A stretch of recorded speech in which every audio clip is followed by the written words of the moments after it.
Hello everyone, कैसे हो आप सब। अभी आरआरबी पीओ का नोटिफिकेशन सुनने में आ रहा है कि बस आने ही वाला है, क्योंकि डेट्स ऑलरेडी प्रिडिक्ट हो चुकी है, एक्सपेक्टेड एग्जाम डेट्स आ चुकी है। तो फर्स्ट वीक ऑफ जून में एक्सपेक्टेड है कि इसका नोटिफिकेशन आ जाएगा। बहुत सारे लोगों को बहुत डाउट्स होते हैं कि आरआरबी पीओ, आईबीपीएस पीओ और एसबीआई पीओ में डिफरेंस क्या होता है। एग्ज़ाम पैटर्न में भी, एग्ज़ाम किस तरीके से होता है उसमें भी, और उसके बाद जब ज्वाइनिंग होती है तो तब वहाँ पर क्या एनवायरनमेंट होता है, दोनों में क्या डिफरेंस होता है, ये बहुत सारे लोगों को अभी भी पता नहीं है। सैलरी से रिलेटेड भी बहुत सारे लोगों को डाउट्स होते हैं कि क्या इन दोनों में सेम सैलरी होती है।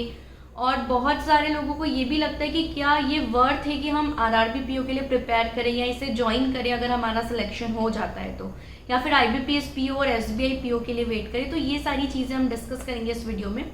मेनली मैं आपको आरआरबी पीओ और आईबीपीएस पीओ में क्या डिफरेंस होता है, चाहे वो उसके एग्ज़ाम पैटर्न में हो, पोस्टिंग में हो, प्रमोशन, सैलरी, अलाउंसेस, ये सारी चीज़ें हम डिस्कस करेंगे। तो सबसे पहले हम देखेंगे एग्ज़ाम पैटर्न से लेके। जो आरआरबी पीओ वाला एग्ज़ाम होता है उसमें जो हिंदी वाले एस्पायरेंट्स होते हैं, जो हिंदी मीडियम से होते हैं, जिनकी इंग्लिश थोड़ी वीक होती है, उनको थोड़ा सा एज मिलता है, क्योंकि इसका जो प्रीलिम्स होता है उसमें इंग्लिश नहीं होता। इसमें सिर्फ 2 सेक्शंस होते हैं, रीजनिंग और न्यूमेरिकल एबिलिटी। वहीं अगर आईबीपीएस पीओ का प्रीलिम्स देखें तो वहाँ 3 सेक्शंस होते हैं, जिसमें इंग्लिश भी आता है और इंग्लिश का भी उतना ही इम्पोर्टेंट रोल है। तो पहला जो मेजर डिफरेंस यही है कि यहाँ पर जो भी, जिनको भी इंग्लिश नहीं आती है उनको भी उतना ही अच्छा रहेगा, वो भी एग्ज़ाम अच्छे से क्लियर कर पाएंगे। दूसरा जो मेंस होता है आरआरबी पीओ का, उसमें भी इंग्लिश और हिंदी ऑप्शनल होती है। तो वहाँ पर भी आपको, जिसको इंग्लिश नहीं आती है उसको इंग्लिश नहीं, वो हिंदी में भी दे सकते हैं। तो मतलब एक तरह से ये हो गया कि जिसकी इंग्लिश अच्छी नहीं है उसको इंग्लिश देना ही नहीं है इस एग्ज़ाम में। तो ये इसमें मेजर डिफरेंस होता है एग्ज़ाम पैटर्न में। वहीं अगर आईबीपीएस पीओ में देखें तो वहाँ तो इंग्लिश कंपलसरी होती है मेंस में। उसके बाद जो दूसरा मेजर डिफरेंस है कि सेक्शनल टाइमिंग नहीं होता आरआरबी पीओ में, वहीं आईबीपीएस में सेक्शनल टाइमिंग होता है। अब ये किसी के लिए एडवांटेज भी हो सकता है और किसी के लिए डिसएडवांटेज भी, क्योंकि कई बार जब सेक्शनल टाइमिंग होता है तो हमें ज़्यादा अच्छे से समझ आता है कि पेपर को कैसे अटेम्प्ट करना है। और वहीं अगर सेक्शनल टाइमिंग नहीं होती है तो थोड़ा सा टाइम मैनेज करना डिफिकल्ट हो जाता है। क्योंकि मैंने जब अपने टाइम पे आरआरबी पीओ दिया था तो मेरा एग्ज़ाम जो मेंस का है उसका ना निकलने का कारण ही ये था कि उसमें सेक्शनल टाइमिंग नहीं थी, और उस कारण से मैं टाइम मैनेज नहीं कर पाई, क्योंकि मैंने उतनी प्रैक्टिस नहीं की थी। तो इसीलिए आपको इस एग्ज़ाम के लिए मॉक टेस्ट ज़्यादा से ज़्यादा लगाकर जाने हैं जब भी आप प्रैक्टिस करें। मॉक टेस्ट में आप बहुत सारे सोर्सेस यूज़ कर सकते हैं। ऑलिव बोर्ड के मॉक टेस्ट काफ़ी अच्छे हैं, मैंने भी अपनी प्रिपरेशन के टाइम पे लगाए थे। और आई थिंक कि जितने भी लोग, जितने भी एस्पायरेंट्स से 2-3 मॉक्स भी अगर लेते हैं तो उसमें ऑलिव बोर्ड बहुत इंपॉर्टेंट रोल प्ले करता है उनकी प्रिपरेशन में। और ऑलिव बोर्ड ने अभी इंट्रोड्यूस किए हैं माइक्रो मॉक्स, एक बैंकिंग के माइक्रो मॉक्स इंट्रोड्यूस किए। ये जो नॉर्मल मॉक्स है उससे ऐसे डिफरेंट है कि जो भी ऑलिव बोर्ड का ऐप है उस ऐप पे हर घंटे एक नया मॉक आएगा और उसमें 5 क्वेश्चंस रहेंगे, 5 न्यू क्वेश्चंस। तो आप उसे लगा सकते हैं। वो हिंदी और इंग्लिश दोनों में अवेलेबल है, तो आरआरबी पीओ के लिए और बाद में जितनी भी बैंकिंग एग्जाम्स है उसके लिए भी यूज़फुल रहेगा। तो आप उसके लिए ऐप डाउनलोड कर सकते हैं, मैं ऐप की लिंक डिस्क्रिप्शन में शेयर कर रही हूँ। तो उससे ये होगा कि जब आप ऐप में ऐसे सॉल्व करते रहते हैं, ये तो फ्रीली अवेलेबल है, तो जब भी आप फ्री टाइम में रहें या जब आपका पढ़ने का मन नहीं हो तो आप वो माइक्रो मॉक्स लगा सकते हैं। तो उससे आपकी जो प्रैक्टिस है वो बनी रहेगी। उसके बाद नेक्स्ट जो डिफरेंस ये है कि आरआरबी पीओ में कोई डिस्क्रिप्टिव सेक्शन नहीं होता मेंस में, वहीं आईबीपीएस पीओ में होता है। तो ये भी एक प्लस पॉइंट है आरआरबी पीओ के एग्जाम पैटर्न में। उसके बाद ये एग्जाम पैटर्न की बात हो गई। अब हम बात करते हैं कि जब आपकी दोनों में मान लो अगर सिलेक्शन हो जाता है या अगर नहीं भी होता, अगर किसी एक में भी होता है, तो डिफरेंस क्या होता है वो आपको पहले से पता होना चाहिए। सबसे पहला आरआरबी पीओ जो है वो स्टेट वाइज वैकेंसीज आती है, तो आप जिस भी स्टेट से फॉर्म भरेंगे आपकी पोस्टिंग उसी स्टेट में रहेगी हमेशा। ऐसा नहीं होगा कि अगर आपका प्रमोशन हो गया है तो आपको दूसरी स्टेट मिल जाएगी, क्योंकि यहाँ पर बैंक अलग अलग होते हैं या कोई एक बैंक नहीं होता। जैसे अगर मध्य प्रदेश है तो वहाँ पर मध्य प्रदेश ग्रामीण बैंक होता है, ऐसे ही राजस्थान में दूसरे ग्रामीण बैंक्स होते हैं। तो जब बैंक ही एक है तो आपको लाइफ टाइम उसी स्टेट में रहना है, इसके लिए आप प्रिपेयर्ड रहें।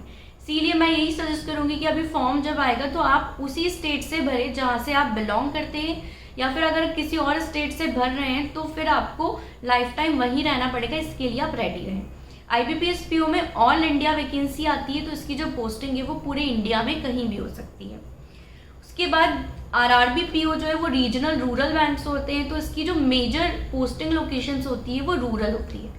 90% उसकी रूरल पोस्टिंग की होगी, बाकी जो थोड़ी बहुत इसके रीजनल ऑफिसेस हैं या कुछ ब्रांचेस सिटीज़ में भी होती है, लेकिन वो कम लोगों को मिलेगी। तो मैक्सिमम चांसेस तो यही रहेंगे कि आपकी पोस्टिंग रूरल होगी। वहीं अगर IBPS PO की बात करें तो IBPS PO में ऐसा नहीं होगा कि आपको हमेशा रूरल पोस्टिंग मिले।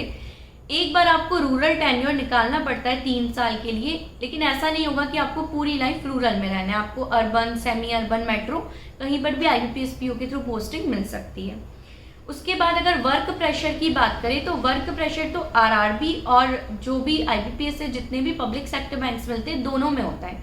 लेकिन अगर हम दोनों का कंपैरिजन करें तो ऑब्वियसली RRB में वर्कलोड उनके कंपैरिजन में कम रहेगा, लेकिन वर्कलोड रहेगा। ऐसा नहीं होगा कि आपको वहाँ पर काम नहीं रहेगा, पर ये हो सकता है कि आपको कोई ऐसी ब्रांच में पोस्टिंग मिल जाए जहाँ ज़्यादा कस्टमर डीलिंग नहीं है, ज़्यादा फुटफॉल नहीं है, वहाँ पर ज़्यादा कस्टमर्स नहीं आते, तो फिर आपको वहाँ पर जल्दी निकलने को मिल सकता है।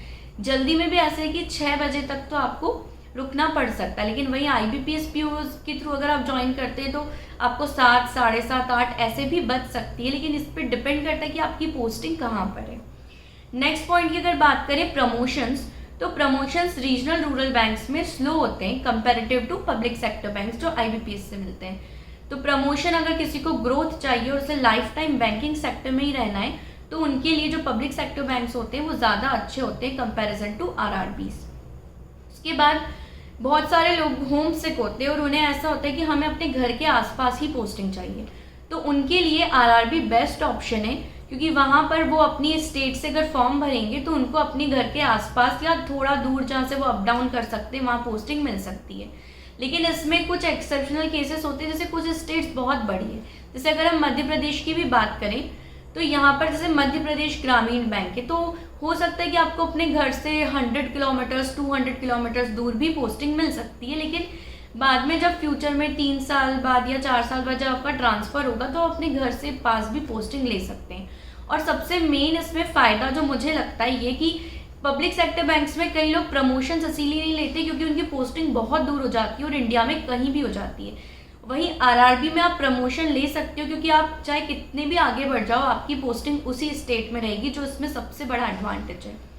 उसके बाद RRB में LPT भी होता है जिसके लिए आपको लोकल लैंग्वेज आनी चाहिए, लेकिन इसमें ऐसा है कि अगर आपने वहाँ पर पढ़ी हुई है, आपने किसी अगर आपके पास सर्टिफिकेट है या आपने स्कूल में वो लैंग्वेज पढ़ी है तो आपको लैंग्वेज प्रोफिशिएंसी टेस्ट नहीं होता, लेकिन उसके बाद वहाँ पर इतना स्ट्रिक्ट नहीं होता है। आपको 6 महीने का टाइम दिया जाता है और उसके बाद आपका टेस्ट होता है, अगर नहीं क्लियर कर पाते तो और टाइम भी वहाँ पर दिया जाता है।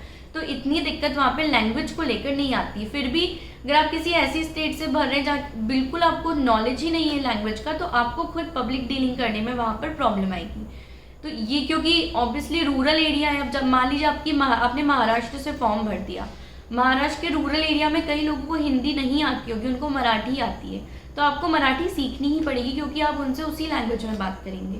तो लैंग्वेज की प्रॉब्लम रीजनल रूरल बैंक्स में ज़्यादा फेस करनी पड़ेगी, इसीलिए वहाँ की लैंग्वेज आपको आनी चाहिए जहाँ से आप फॉर्म फिल कर रहे हैं। जो मेजर डिफरेंस अब सबसे ज़्यादा यहाँ पर होता है वो होता है अलाउंसेस का। सैलरी में बहुत सारे लोगों को कन्फ्यूजन है, लेकिन सैलरी दोनों की सेम होती है, दोनों का बेसिक पे 36,000 होता है, तो सैलरी में कोई डिफरेंस नहीं होता RRB और IBPS PO की। दोनों की सैलरी स्लिप का डिफरेंस वाला वीडियो हम ऑलरेडी शेयर कर चुके हैं, वो आप जाकर एक बार चेक कर सकते हैं। लेकिन जो अलाउंसेस है वो मेजर डिफरेंस क्रिएट करते हैं। अलाउंसेस RRB में बहुत कम मिलते हैं। जो एक मेडिकल होता है 10,300 रुपीज़ का, जो अभी रिसेंट सेटलमेंट हुआ था उसमें इंट्रोड्यूस हुआ था, वो ही दोनों में मिलता है, जो बिल्कुल सेम होता है। बाकी कुछ भी चीज़ सेम नहीं होती RRB और IBPS के अलाउंसेस में। सब कुछ यहाँ पर कम ही मिलता है। मैंने तो जैसे सुना है कि कन्वेंस वाला जो अलाउंस है पेट्रोल वाला, वो भी RRB में नहीं मिलता है। जो सबसे मेजर अलाउंस होता है लीज्ड अकोमोडेशन या जो क्वार्टर्स मिलते हैं बैंक में, वो RRB में नहीं मिलते हैं, क्योंकि बैंकिंग सेक्टर में IBPS और SBI में जितने भी बैंक्स होते हैं तो वहाँ पर क्वार्टर्स मिलते ही हैं, और अगर क्वार्टर अवेलेबल नहीं होते तो आपको लीज़ मिलती है और लीज़ भी अच्छी मिलती है। वहीं RRB में लीज़ और क्वार्टर्स नहीं मिलते। तो ये एक बड़ा डिफरेंस। एक तो आपको रूरल पोस्टिंग मिलेगी, या रूरल नहीं भी मिली तो आपको अप डाउन करना पड़ेगा, और उसके बाद आपको घर नहीं मिलेगा, तो ये थोड़ा सा यहाँ पर दिक्कत है। ये उनके लिए फ़ायदा है जिनको वहीं पोस्टिंग मिली जहाँ उनका घर है और जहाँ से वो अप डाउन कर सकते हैं, उनके लिए यहाँ पर एडवांटेज रहता है। तो ये जो मेजर डिफरेंसेस थे दोनों एग्जाम्स में मैंने आपको बता दिए। अभी RRB PO आने वाला है, उसके बाद IBPS PO भी आएगा। तो ये सारी चीज़ें आपको देख लेनी, लेकिन जो जिनको घर में रहना है या जिनको घर के पास रहना है, मैं यही सजेस्ट करूँगी कि आप RRB-PO अच्छे से दें, क्योंकि ये जॉब भी अच्छी है। ऐसा नहीं है कि ये IBPS PO SBI PO ज़्यादा आपको लगता है कि ज़्यादा अच्छी है। सैलरी का तो ज़्यादा कोई फ़र्क होता ही नहीं है, फ़र्क बस अलाउंसेस में होता है। फिर भी आपकी 2-3 साल बाद अच्छी सैलरी यहाँ पर हो जाती है। अगर आप JIB CIB देंगे तो आपको इंक्रीमेंट भी मिल जाएगा। तो ये सारी चीज़ें आप देख सकते हैं। JIB क्या होता है और JIB कैसे देते हैं, क्या सिलेबस होता है, उसके लिए रिगार्डिंग वीडियो ऑलरेडी मैं शेयर कर चुकी हूँ। उसकी लिंक मैं डिस्क्रिप्शन में शेयर कर दूँगी। Thank you so much for watching this video. और अगर आपको ये वीडियो पसंद आई तो प्लीज़ हमारी चैनल को सब्सक्राइब करें। Thank you so much.